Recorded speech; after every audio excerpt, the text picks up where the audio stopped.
Financial planning goes beyond investments. It's all about owning a clear path to the future with a well-thought-out combination of investments and insured outcomes.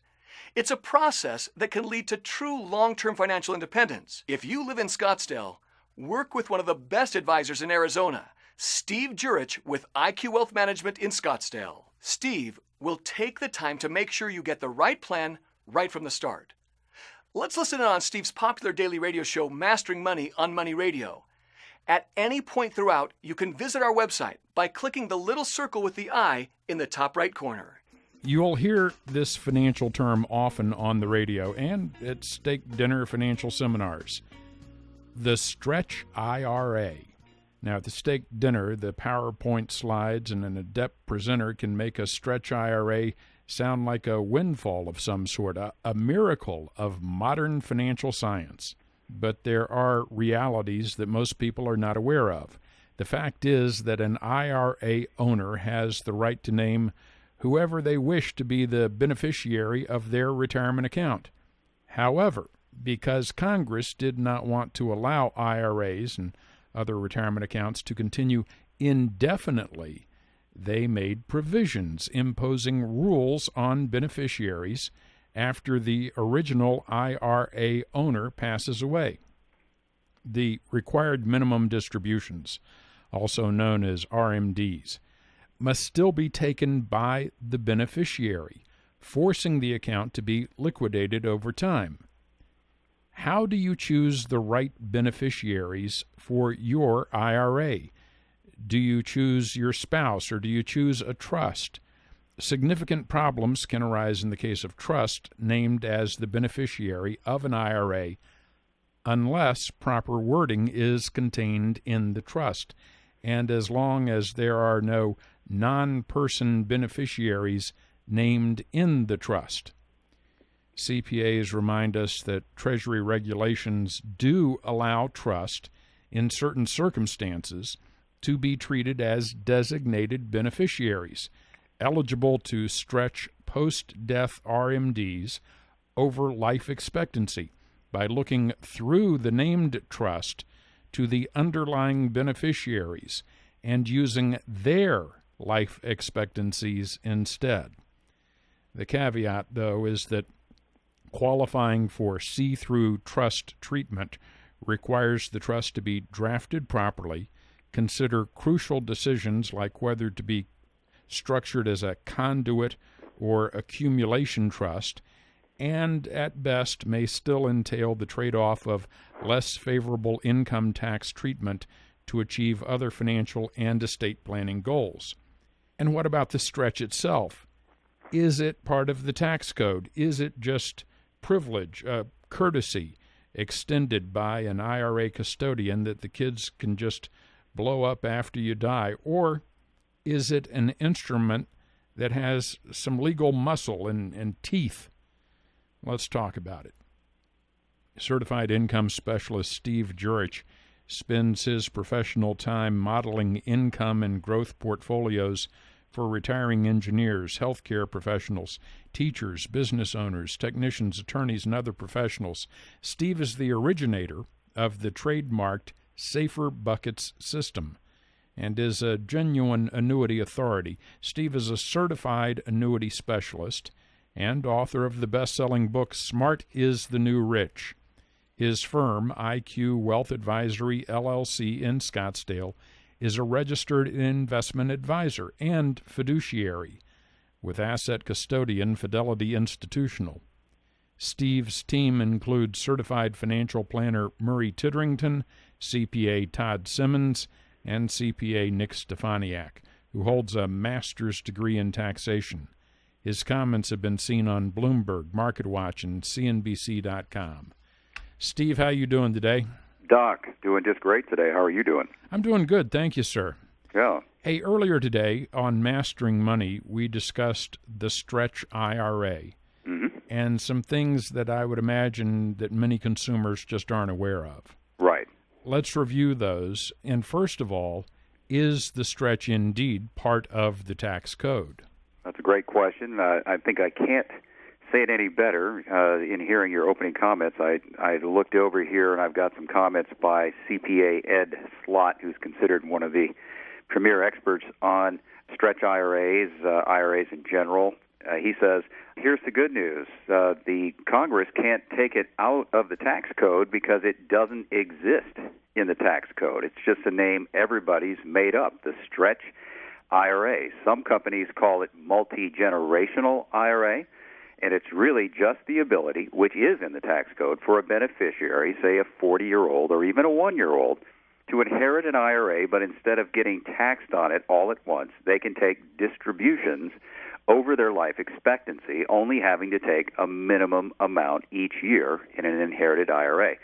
So that's where the term stretch comes from. They could stretch it or extend distributions over their lives to make it last a long time. So really, Doc, it's a courtesy, a privilege.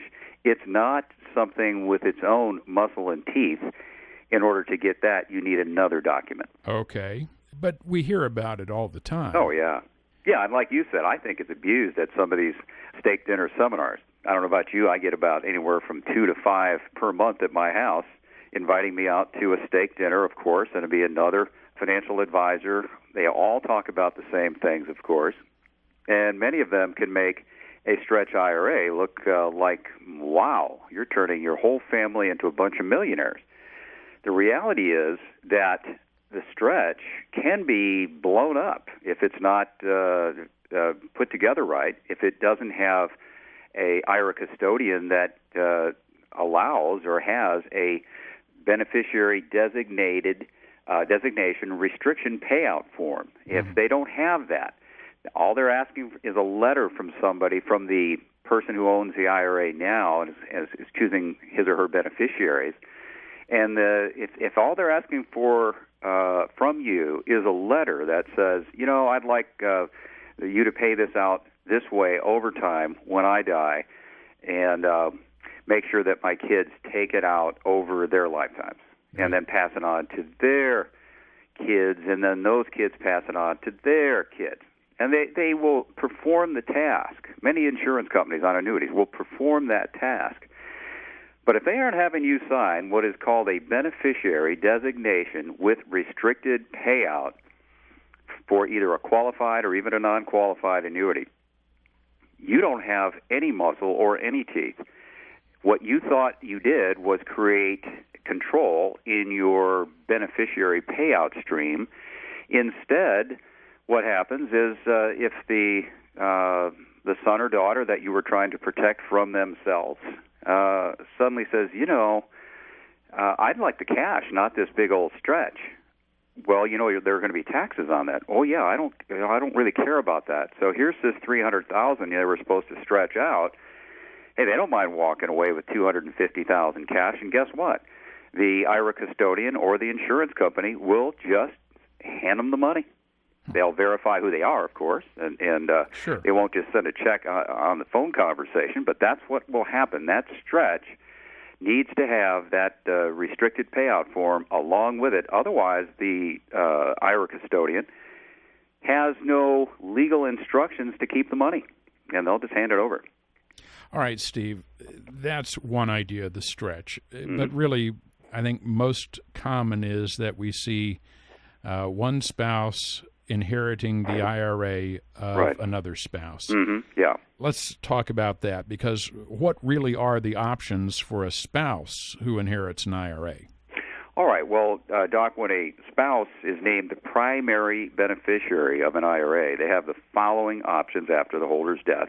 Of course, as a lump sum distribution, they can just cash it out. That's number one. Okay. Number two, they can establish their own beneficiary IRA account and eventually begin RMDs.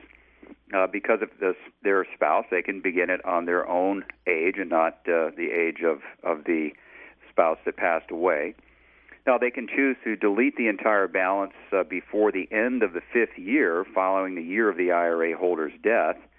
Now, this is available if the IRA holder had not started RMDs, in other words, died before age 70 and a half, or the inherited IRA is a Roth IRA. Of course, there's no RMDs on Roth. No, they can roll the assets into their own IRA and name their own beneficiaries under spousal continuation rules. And the rollover is by far the most popular choice, because people really don't, most of the time, don't want to take that big tax hit.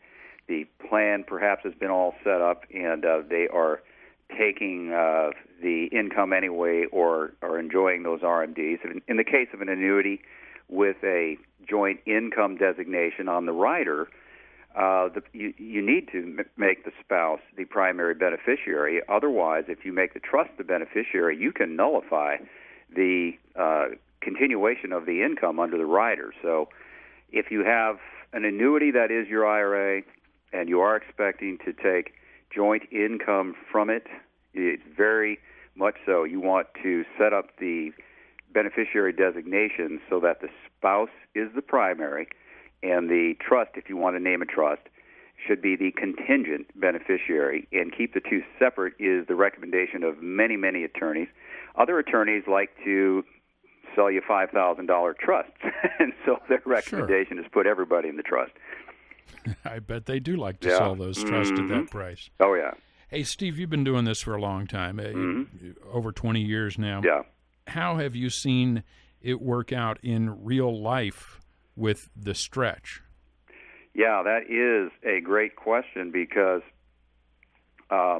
this summer, as a matter of fact, we talked about it today, had a unique case where the owner of a fairly good-sized IRA had died, leaving his second wife as the primary beneficiary, with his trust as the secondary beneficiary, just as we just mentioned, and the proper pass-through language in the trust. So far, so good. His first wife had died. He had 4 kids with the first wife and inherited 4 grown-up kids when he married his second wife. He had 2 ING variable annuities and 1 Jackson variable annuity, totaling about $650,000 plus. And he had 3 REITs that had gone illiquid, sitting at Sterling Trust. And, these REITs tend to go illiquid. Right. We've talked about that in the past. Yeah, exactly. The trust names all 8 kids, 4 and 4, as equal beneficiaries. He had set up both the annuities and the REITs as Stretch IRAs, intending that nobody got a cash payout.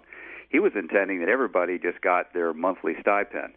He set up his second wife, of course, was in control. She was the oldest of all the beneficiaries, so all of the RMDs from then on were going to be figured off of her age. Now, wife number 2 dies. Deceased dad's 4 kids are all doing well financially, all over 55 years old, and have no issues with the Stretch. They're fine. They don't mind keeping it. Mm-hmm. We were able to find an annuity carrier who would accept a full transfer of the 3 ING annuities in the proper amounts of those 4, divided into 8 new annuities is what we thought we were going to do, all with income riders to handle withdrawals for RMDs, and even more, so that the beneficiaries could get more than just the RMDs. The second wife's 4 kids were not doing so well. Some were in their 40s, 2 were unemployed, and another on disability and food stamps.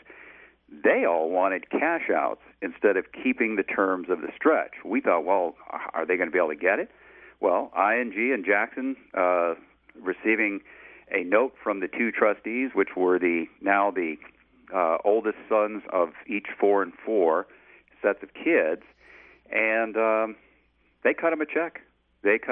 Dad would probably turn over in his grave had he seen that. To learn more about the process that can lead to true long-term financial independence, or to hear the rest of this radio show, click the link and visit the IQ Wealth Management website. If you want to retire and stay retired with the right strategy for you, take a few seconds and click the link on the screen now.